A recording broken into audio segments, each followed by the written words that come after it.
तो 4 तारिख जन महिला आगलपुर थाना रे अभियोग करथिले कि तांको हमर बुदला जीपीर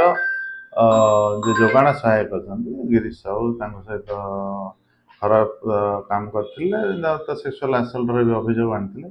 तापर सब्सिक्वेंटली से तांकर से न्यूड फोटो किछि मध्ये सोशल मीडिया रे वायरल भी करथिले तो सही तांकर अभियोग आधार हमर गोटे आगलपुर थाना रे गोटे